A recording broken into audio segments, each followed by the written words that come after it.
Good morning, everyone. It's Mrs. Engel here with our next percent yield problem. A couple of things just so that you pay attention and listen carefully. When I was probably 5 or 6, one of the TV shows, gotta remember there was limited TV shows back then, was Romper Room. And in Romper Room, you went to school on TV, just like we're doing. At the end of each episode, the teacher would give shout outs to students, and she would say things like, "Hi Susan, hi Tommy, hi Jill." Well, watch my videos because there's going to be shout outs. And today's shout out is to Alex Badeau. Alex, look what I'm wearing today. Go OH, and of course you're responding IO. So we have our next percent yield problem. This one is a little bit more complicated. This time we are given the percent yield. This reaction has a 72% yield. Now I've made that up. This reaction might have a higher or lower yield. So just always be aware that I'm making these problems up. But I want 525 grams of my product to form. How many grams of reactants would I need? Again, think of stoichiometry as following a recipe. If I was making chocolate chip cookies and my recipe said it created 5 dozen, but as I always tell you, my husband is the cookie dough stealer, and I only get 4.5 dozen out of my 5 dozen recipe, then I'm going to increase my yield. I'm going to want to get more out of it to get my 5 dozen. So we want the 525.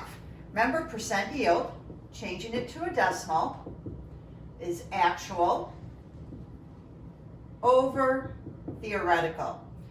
Again, we're using our algebra skills here. We are solving for theoretical yield by switching these two values. When we do that, theoretically, I need 729 grams of product to form.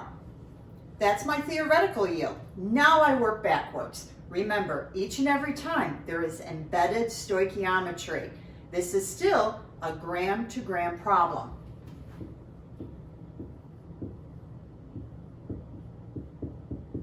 $729 grams of ALI3. We need to get it to moles. Equation is based on moles. Now, if you're at home and you do not have a periodic table, remember it's in your planner. You can also find one online. Or today, I also asked my Alexa app. I said, "Alexa, what is the molar mass of iodine?"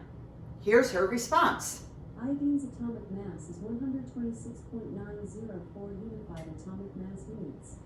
Again, I did not have to go and look anything up. I just asked Alexa. When I add this together, and we're going to pause right now because the phone is ringing.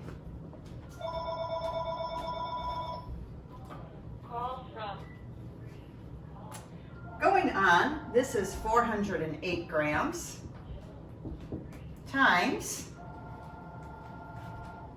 2 AL over 2 ALI3 times 27 grams.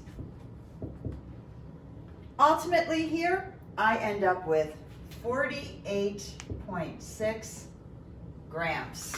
So it takes 48.6 grams of aluminum to theoretically get 729 grams of ALI3 in order for me to get 525 grams of product because of a 72% yield.